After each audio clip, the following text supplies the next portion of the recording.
eating. Did you try it yet with this apple butter? Yeah, that's really good. I love it. It's kind of funny that we snack on communion wafers so much. It's hilarious. Nobody ever believes us. They're so good. People who know us or are familiar with our work know that we love to hone in on the stories behind the food that we make. And that's what makes these communion wafers so special to us.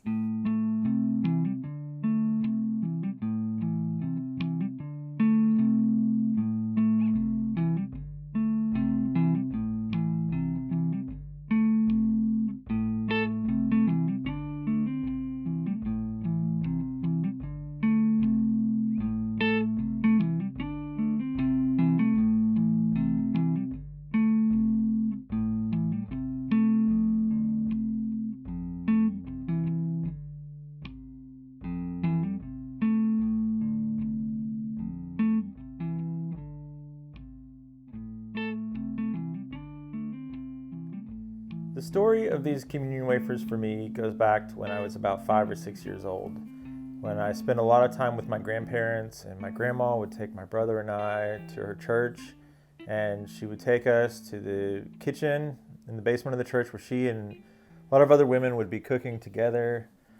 And one of the things they would be making, especially later in the week, were these communion wafers for Sunday service. And I remember my brother and I would reach in. We would snack on these crackers. They were so light and crispy and salty, and they were just so delicious. And it's funny to me that so many people only know of communion wafers through church, because I have never actually been to a church service where I've taken communion. I only know these things by snacking on them. The thing about it, I think, is the way that it sort of was the first time I remember people making food together as a community. You know, and really when you think about all of the work that we do here, seed saving, or, you know, when we get together with other people and do hog butchery or charcuterie. Or the sorghum. The sorghum. All of this stuff, it takes a community to pull it off. So we love to share these crackers at the beginning of every meal, because that image that exists in my mind of all those women cooking together is what makes these crackers symbolic of the sense of community that is so really central to all of the work that we do here at the farm.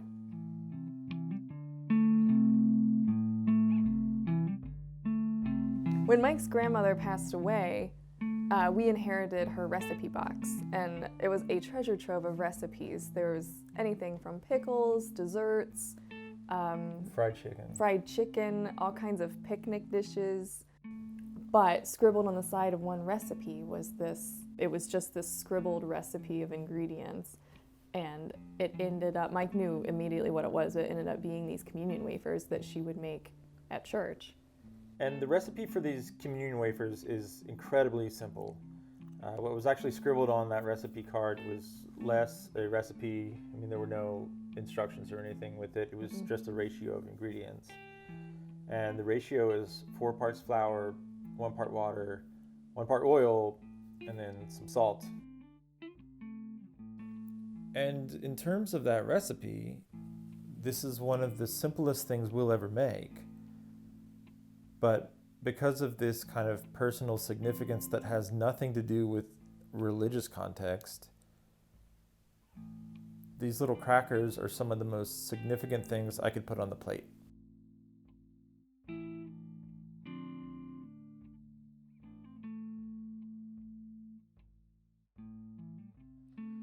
Okay, so today we're going to make a pretty small batch of crackers. Yeah, we're not cooking for congregation here. Nope, just the two of us. The first thing you'll need to do is to preheat your oven to 400 degrees. What we're going to need for this recipe is some all-purpose flour. We're going to need a little bit of water, just a little bit of oil. This is canola oil. And then finally, that salt. We use kosher salt, but quite a few coarse salts are nice for this. Sea salt's pretty good. We use this J.Q. Dickinson salt quite a bit in West Virginia. So with that ratio in mind, 4 parts, 1 part, 1 part, we're going to start off with 1 cup of flour. And then we're going to add the salt. Now the salt for this recipe we're going to use a total of about 1 teaspoon of salt, but we're going to split it up. For this part of the recipe, I'm only going to use a ½ teaspoon. I'm going to put it into the flour, give that a little bit of a mix. And the rest of the salt we're going to sprinkle on top of the dough later, and we'll show you that here in just a minute. So then we'll add our water. Again, 4 parts, 1 part, 1 part. So we use 1 cup of flour. We're using 1/4 cup of water, 1/4 cup of oil. Okay, and then it's just a matter of mixing it all together. I use a wooden spoon for this. And it comes together pretty quickly, and you want it to be a nice even dough. It won't be sticky. Everything, if you get the ratio right, everything will come together and it'll clean the side of the bowls. So yeah, really just after a few seconds of mixing this all together in the bowl, it's all starting to come together pretty nicely, pretty even. Like Amy said, it's scraping the sides of the bowl pretty well. And we have a pretty nice mass of dough here. Okay, so now that we have our dough exactly where we want it, we're ready for our next step. We're going to roll it out, but we're going to set it aside. We're going to put it in the bowl and get our station ready to do that. Now for this step, you're going to need a nice large flat surface to roll on. We use a large cutting board for that. You're also going to need a rolling pin. Of course. And you're going to need a nice reservoir of flour. I just keep a little bowl of it beside the cutting board here. And a little tip, if you're using a cutting board on a hard surface, to keep it from slipping around, take a tea towel and get it damp and put it under your board. Okay, so the first thing we're going to do is put a little bit of flour on our cutting board. We'll put a little bit of flour on our pin, to our rolling pin, and then we're ready for the dough. Still looking good? Still looking good. Okay. Okay, so I'm going to step out of the way so I don't get elbowed. Okay, sounds good. Now, one thing to keep in mind here before you start rolling is the shape of your pan. Now, I know we're going to be baking these crackers in a rectangular half-sheet pan. So I'm going to keep that in mind as I set up my dough on my surface here, because I want to maintain that rectangular shape as best I can. So after I've floured my surface, after I've floured my pin, and I've floured the dough just a little bit to keep everything from sticking, I kind of shape it a little bit with my hands in somewhat of a rectangular form. And I just take my pin and kind of lightly go back and forth. And after so long, what I'll do is flip and rotate the dough. So I'll put a little bit of flour on the top surface, because that's going to be the bottom surface now. I'm going to turn that over. Again, trying to maintain that rectangular shape. I like to roll these out to, I'm going to say, between 1/8 of an inch and 1/16 of an inch. They're pretty thin.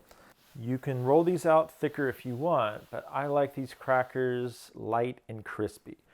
You can really almost see through the dough when I lift it up with my fingers, but you see the dough is nice and strong. It's not really falling apart on us. This is pretty good. This is exactly where we want it. And now that we have our dough rolled out as thin as we want it, we're going to add some flavor to these crackers. Now, you'll remember from earlier, I held back half the total salt from this recipe so that we could sprinkle some on top. So that's what I'm going to do now. And the salt by itself makes some really nice crackers. But again, I think these crackers are meant to be enjoyable. So I use some of these other things. This is some dried garlic. That is great because when you put the dried garlic on, it kind of has a roasted garlic flavor when you bake it in the oven. Here's some Parmesan cheese, nice pairing with that garlic. And with your rectangular shape or square shape or whatever shape it is for your dough, you can kind of split it up into quarters or thirds or whatever and make different flavors. That's kind of nice. So what I'm doing now is I've sprinkled my garlic and my Parmesan in one line here. I'm going to take something like this is some black pepper. Cracked black pepper, and I'm just going to sprinkle it on the other side. And now I'm going to use my rolling pin again. I'm going to just wipe any of the dough off from our rolling from earlier. And this time I'm going to use it, and I'm just going to make a really nice light pass over the dough. Very little pressure, just to press all those nice peppercorns and pieces of garlic and cheese and salt right into the dough. Okay, so now that our dough is nice and rolled and seasoned, we are ready to put it on a baking sheet and get it in the oven. So Amy is going to join us again. And we are going to transfer the dough. For this, you want to be pretty careful. Okay, so now that we put our dough into the sheet, you can see a couple things here. For one, we actually did a pretty good job keeping our rectangular shape. We do have a little overlap, but you'll always have that. So we're going to trim that off. For this step of trimming, you can use a sharp knife, but it's even easier if you use a little trick I learned back in the church basement with my grandma and those other women. And that is, if you have access to one, to use a rotary cutter, otherwise known as a pizza cutter. So this is how we're going to cut our crackers into shape. And we're just going to cut nice straight lines, as straight as can be. Yeah, as straight as you can get them. And for us, if we're just snacking on these things like we're going to do later today, we keep them pretty small. What would you say, like 1 or 2 inches maybe, something like that? Yeah. But sometimes if we're making them for a dinner event, we'll have specific toppings that we want to put on them in a specific way. And so we might cut them a little bit longer, like 1 by 3 inches or something, to get a look that we like.